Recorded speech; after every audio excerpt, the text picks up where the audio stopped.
Foi citado agora há pouquinho aqui no jornal que os Estados Unidos hoje vivem uma chamada eleição do meio de mandato. Para a gente poder entender melhor isso, gentilmente, professor Reginaldo Nasser, professor de Relações Internacionais da PUC São Paulo, aqui conosco. Professor Reginaldo Nasser, muito obrigado pela gentileza. Bom dia, Heródoto. Prazer falar com você e os ouvintes. Professor Reginaldo, quer dizer, as eleições majoritárias não coincidem com a eleição do presidente da República dos Estados Unidos. Por que tem essa do meio mandato? Ela alterna, né? Então, agora no meio do mandato, você tem 1/3 do Senado, mais ou menos, né? Sendo renovado, e toda a Câmara de Deputados, né? Os Estados Unidos sempre levou muito em conta essa ideia de equilíbrio de poder, né?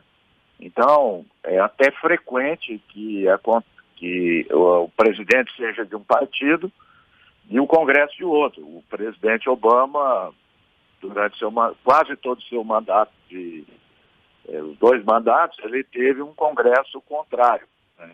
Então, isso não é incomum acontecer na política dos Estados Unidos. Agora, hoje nós temos o presidente Biden, do Partido Democrático. Quer dizer, a disputa, então, hoje é para saber se o Partido Democrático continua liderando na Câmara e tem também o Senado para poder aprovar os projetos do Biden? Isso, quer dizer, e governadores também, né? Tem eleição de governadores.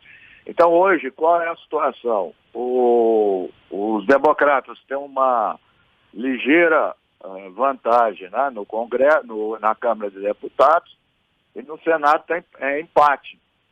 Mas, no fundo, os democratas têm o voto de desempate, quando acontece, que é da vice-presidente Kamala Harris. Então, as sondagens, todas elas estão dando que os republicanos vão ganhar. Vão ganhar em governadores, vão ganhar na Câmara dos Deputados e no Senado. Essa é a previsão das pesquisas nos Estados Unidos hoje. Professor Reginaldo, fazer uma comparação, o Congresso americano é mais forte em relação ao Poder Executivo do que o Congresso brasileiro? Sim, sem dúvida nenhuma. Uma das formas de controle, né, que o Congresso tem em relação ao Poder Executivo é o orçamento, né? E lá não tem orçamento secreto, não. Então, é um controle muito rígido, muito forte, mas também, ao mesmo tempo, não impede o presidente governar. Como eu acabei de citar mais recentemente na história, foi o governo Obama, o presidente Clinton também, é democrata, teve um Congresso contrário, mas ele governou, né? Lógico que com dificuldades, fazendo acordos, negociações, mas é possível governar. Quer dizer, não há o que a gente precisa entender é que não há uma paralisia de governo, há um controle, que são coisas distintas. Professor Reginaldo, quer dizer, quando a gente acompanha aqui de fora, parece que o presidente dos Estados Unidos está muito mais ligado às relações internacionais do que às questões internas. Parece que o poder dele é muito mais cuidar das relações internacionais do país do que de questões internas. Isso é apenas uma visão externa? Isso procede? Como é que é? Não, procede em parte, porque mesmo na questão da política externa, das relações internacionais, o Congresso tem muito poder, né? O presidente pode fazer lá suas viagens, suas alianças, seus cursos e tal, mas desde o orçamento para a guerra, desde a questão de tratados, de acordos, no final é o Congresso que manda, né? Eu destaco aqui historicamente, ficou isso muito conhecido, é bom a gente sempre levar isso em conta, foi depois o pós-Primeira Guerra Mundial. A Europa se assustou com a atitude dos Estados Unidos, porque o presidente Woodrow Wilson que arquitetou toda a questão da Liga das Nações, o próprio Tratado de Versalhes, e quando foi para participar, ele não participou porque o Senado votou contra. O presidente Woodrow Wilson perdeu no Senado.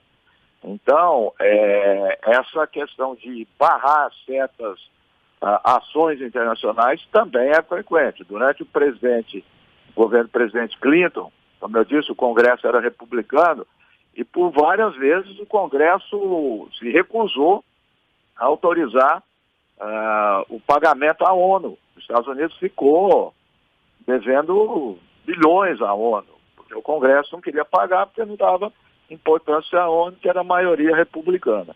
Então, o Congresso tem importância também nas relações internacionais.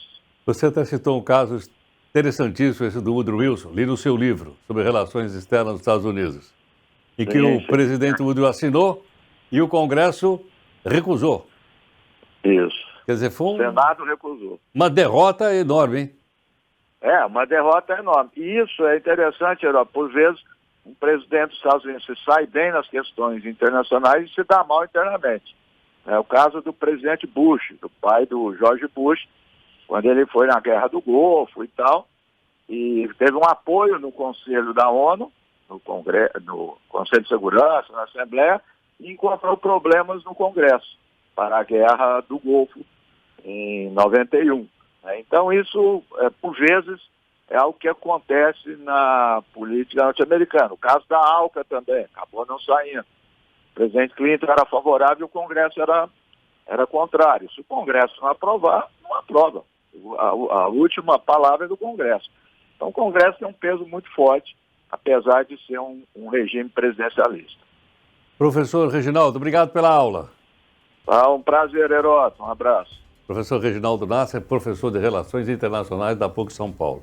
Olha que interessante, né? Quando houve a declaração de guerra, eu li no livro dele, declaração de guerra do presidente Roosevelt contra o Japão, porque tinha atacado Pearl Harbor, imediatamente teve que ter anuência do Congresso. O Congresso foi dito não. Disse sim, porque logicamente não dava para fazer outra coisa. Mas para ter uma ideia da força que tem o Congresso nos Estados Unidos, né? O presidente não deita e rola, não. Não deita e rola, não. Não, lá o Congresso é muito forte, tanto que essas eleições hoje estão disputando pau a pau.